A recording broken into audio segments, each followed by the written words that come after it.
solo to this. Give us little white flowers for his hair.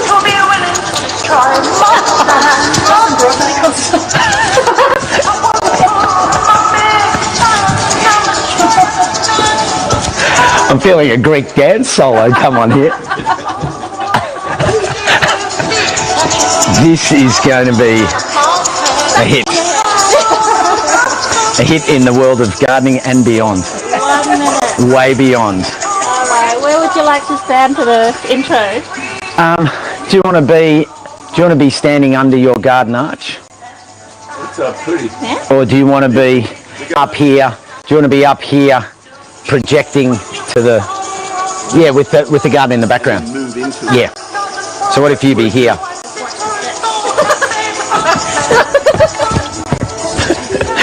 Maybe start somewhere safe. we could set Yeah, I'll start here. I could video you guys sometime if you want, while you sing to Northmead. No, I'm kidding. Oh, that is so good. I love it. Alright. Okay. I want an outfit. I want to dance. Sorry. Alright. We're on. We're on. Yeah, alright, hang on. So you're going to start here? Yeah. Okay. Starting now with Mothman. Oh, hello everyone, and welcome to garden number 3 of the virtual edible garden trail, and we've headed over to Greg and Vera's place. Greg is here. Hey mate. Greg, how are you? Good mate. Good to see you. Good. Yeah, good to see you too. For those of you that heard, did people hear Mothman then or not?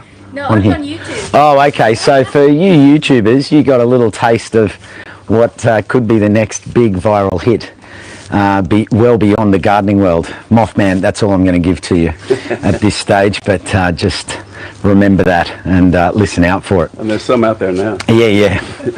But it's not a moth, it's a butterfly, as Mothman will tell you. Exactly. So, Greg, how are you? Good mate. Now, tell us a little bit about your garden to give our viewers some context of what they're in store to see in terms of, well, first of all, the scale. How big's the site? Site's 825. Okay, and go on. We've got garden through here along the driveway and out front. We did our permaculture certificate back in 2009 and then another one in 2010 where I met some people there that's up at Cairns, which is a lovely one.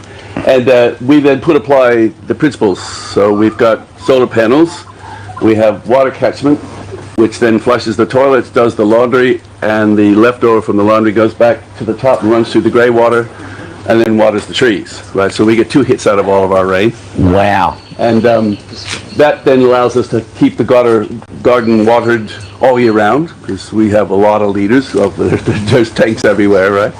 And then the principles of permaculture being, north that way, so the sun goes across, and so the beds are all on contour. So when it rains really, really hard, we can set up little channels so it goes sideways along the garden and soaks slowly. We don't lose a lot of runoff as well, right?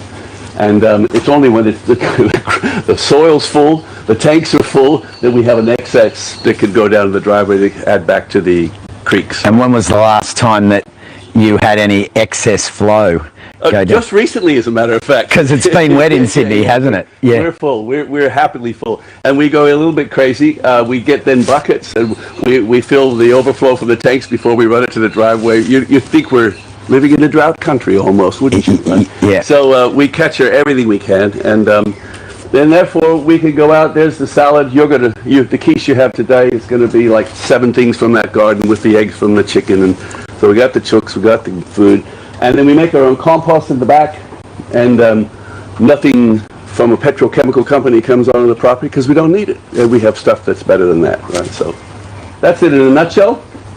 Principles of permaculture applied in an urban setting. All right, well, shall we go out and get amongst it so that the viewers can have a closer look at the design detailing and some of the principles that you've just talked about? one of the tricks is the water tank there, the one that feeds most of the house, that's flush toilet, laundry, and so forth. That's covered with the grapevine, so in summertime when it's really hot, that water stays a bit cooler, keeps it a bit fresher. It actually does make a difference. Water getting too hot can do things, right? So hold it there. So just so you can see, the tank is behind the grapevine. How big a tank is that? 5,000? 5, yeah. Yep. And so we get the shading, and then we get grapes, and then we get habitat for the predator insects we want who will help us fight the bugs. So that was too wet over there. We got bananas running in there. So we found this on the side of the street. By the way, most of this is scrounged. So all these woods are from the inside of a house that was torn down. The bricks were found on the side of a road. Someone said we want to get rid of our bricks. That was a neighbor just 2 houses that way. They were going to chuck it out. And so just about everything you see was found, and so it's recycled, reused, repurposed. And the repurposing person is Vera. She's will find couches and chairs and things on the side of the road, picks them up, and if we don't want them, we get it to Vinny's if we can't find someone else. So we have this thing like, that can be used, that can still be used, right? And then I love the balance, because some people do that, they keep things and keep them, but they clutter their own place. Yeah. This way we get rid of them and get them back to somebody else. So these are when it really, really rains, these go full fill sideways first. And where I'm standing, we mound this up a little bit so it can't spread out. And so the whole bed row has this long-term soak, so we don't have to water as much because it goes down and sits in the soil. And we're sequestering a lot of carbon as well. And I notice here that you have just used wood chip. Yeah. So that's a way of building the fungal. So we have a fungal thing we can throw on the trees. Also, when we do this wood chippy beds, every once in a while, particularly after the big rain, we can sometimes scrape it, put it in compost and put it on the bed. So we're making compost in our footpaths as well, not just in the compost bin. Yeah. Right. And any excess wood, we have a pizza party and we put it in the pizza oven, and so there's nothing basically goes to waste. Nothing leaves the property that's got carbon in it in a fashion. One way or the other, it gets put back, And there's a lovely little bug hotel behind you there to attract the ones who want a little home, a little hotel for a while they're traveling between gardens. And today, this season, tomatoes are going crazy because we don't take anything away. We just keep replanting each season. We do another plant each season. We do about 12 plantings a year, and we don't like to tear stuff out, so we plant around. And so the tomatoes from the season before went a bit berserk. And we've had a lot of stuff helping some others. We haven't been in here as much these last 4 or 5 months. So the tomatoes have taken over. We're finding spot for the other food, right? Yeah. So lovely. These are our weeds. Parsley, tomato, comfrey. They're our weeds, right? So they're nice weeds to have. So what are we going to find at the end of this mulch road? Shall we go and have a look? You're going to find the source of your frittata, actually. The egg source. Here we go. Go to the girls. And also, big eggplant season this season too. So here are the girls. They want to know what all the commotion is. They have a box-proof bin back here at the house, but then we open them up. They spend most of their time here. Oh, hang on, Greg. So you can see that there's the continuation of that berm there, which is catching any water that would fall. That's the overflow from the first 2 tanks. So when that goes too much, when they're full, it comes here and goes garden. Yep. And then when they're too full, I have the other storage ones back here. So there's 15,000 back here, and we haven't touched that this year. Since last winter, we've had so much rain, and this is loving itself. So we're just drinking the juice of the last harvest. We juice it and freeze it. So we have grapefruit juice all through the year. And then we were just about done with that season. These are going, I'll be here soon. I'll be here soon. Can you give a shout out to my buddy up on the Sunshine Coast called Zach? Zach, sure. Now, Zach is a young gardener who's gotten into gardening. He loves watching Gardening Australia. He's really found his slot in not just growing, but he's really enjoying bonsai and finding his focus place in there. Miniature permaculture. Yeah, exactly. So big g'day to you, Zachy. So chicken coop. Yeah, well, that's just them. They sleep in here. They won't roost, our guys. They like sleeping with each other. We have the roost in there, but we can come out at night. They're all huddled up. They love it. And we take that poo. They poo there. We have straw and grass and stuff. Every morning we scoop that up, put it in the bin down there, and then top the garden up with it. So we don't have to buy any fertilizer, stuff like that. Yep. And then about once a year, we'll scrape the top 100 rolls off this. Richness. And this is already made compost as well. So it's just a matter of scrape and roll, and we'll top beds that way, you know. I see you've got a mulberry there for shade for the girls. Yeah, they might be getting too much shade, but we expected the temperatures to go up, global warming being what it is, and so we're ready for that. And we can always trim back, but you can't put it up if it's not there, right? Yeah. So, Yeah. And these amaranth, this is our amaranth jungle. Amaranth jungle around the tank. We just had some once before, and then we let them go. So every year we get this jungle, and we have to cut a path to get through. Get things. And they love munching on it. We could save the seeds, but we're just knowing that we're just setting up next year. Really cool. These are our lovely back door neighbors. We had a fence there. We had to chop this big tree down on their thing, well they did, and in the chopping of the tree down and getting things back and forth and helping, we started spending time with each other. Oh, that's and they nice. came over in this garden, and when it was time to be all done, I said, look, I don't know if it sounds crazy, I don't want to put the fence back up. No, neither do we. Yeah. So we're That's extending, beautiful. we're extending the community. The community. We swap plants, we swap food, you know, we That's swap so seeds cool. Look and at stuff that. like that. Because it actually looks like your garden goes further. And they're just doing a huge reno back there, so they're extending the. Hey, Karan. Hey guys and girls. Hi, Shanu. Oh, that's nice. All right, so then you come through here, The chooks, they're having a ball. and just made a fresh compost yesterday for some stuff because one of the networks out in Packtown had to get rid of a lot of rotten fruit, so we went and picked it up. One of our members had bought a lot of mulch, so we got that. So what we did, we took the rock melons and the mulch and some of our scraps, and now this is just a day old, and you can already feel the heat in that. Oh yeah, oi. That's pumping. And tomorrow That's I'm going to pumping. have to use the corkscrew. Yep. Lift this because my normal way would be take that out and then dump it, the hot method where you Yep. every 3 days. But I've put some corn in here for the fun of it because I'm going to have to tear them down. They're 10 years old, 8 years old. This compost bin. The old pallets. Yeah, the old pallet method. And so I put some corn in this here, and it's loving it, because it just loves the soil. So I'll have to cool that thing down, and then. You can't tell, but there's a tank behind there. Another tank. Through the amaranth, Right. through the amaranth forest we go, and we will find the tank. Yes. Right. And so we're using stuff a lot because we keep thinking, we want more of that. So we've had this dead space. We moved some logs, and now it's the watermelon patch. And it'll climb up over whatever it wants to climb up.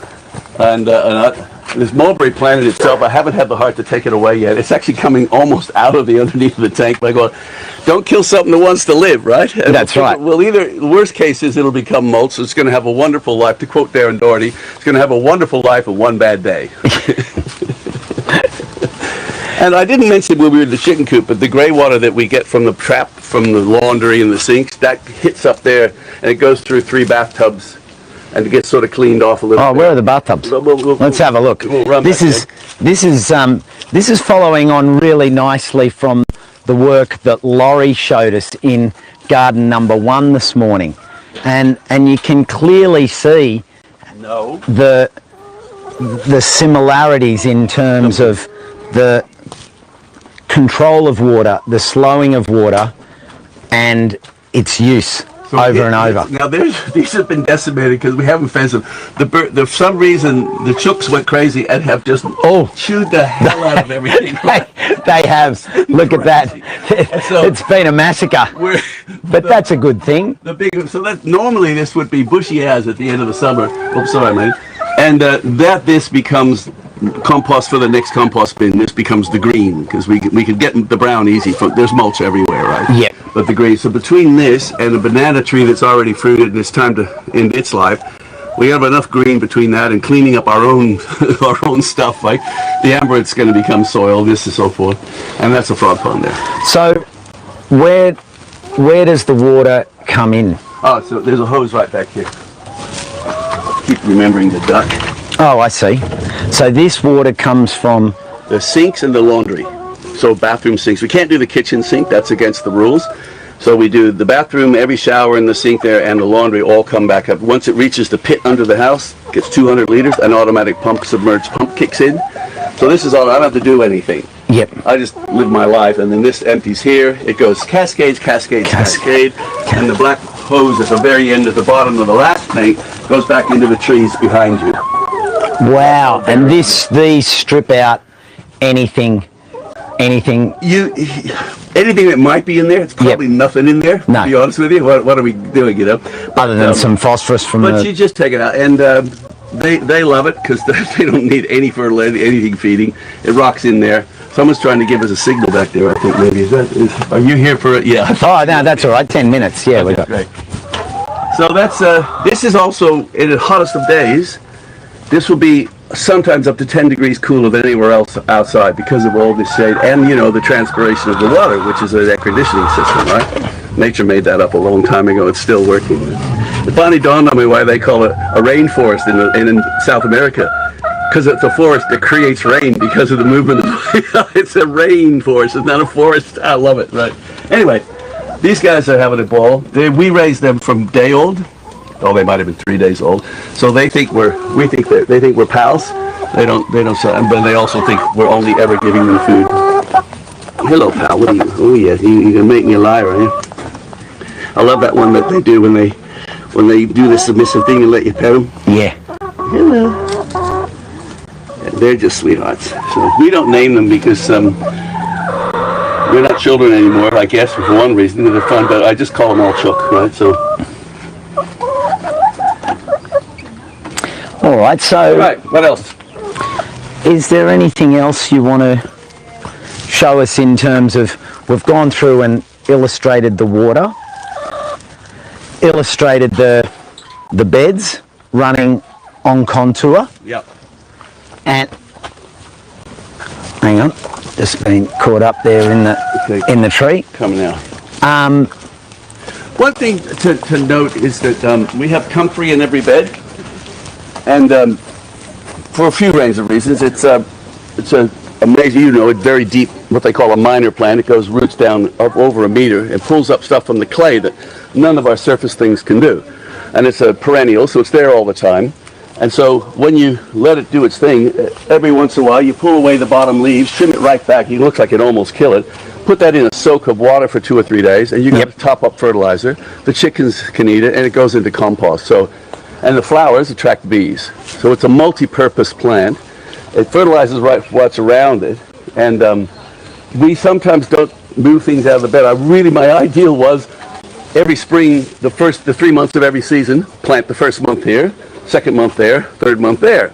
And then when that one's finished, we're eating this one.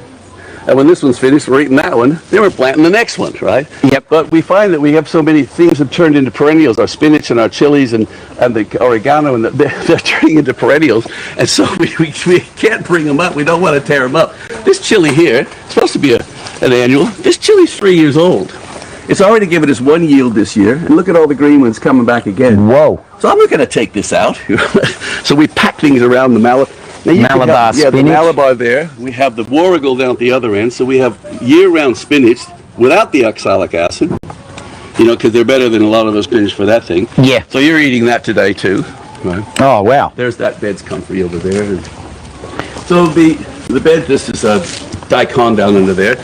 I love daikon. It tells you beautiful daikon because it says. Yeah. It says now elevated.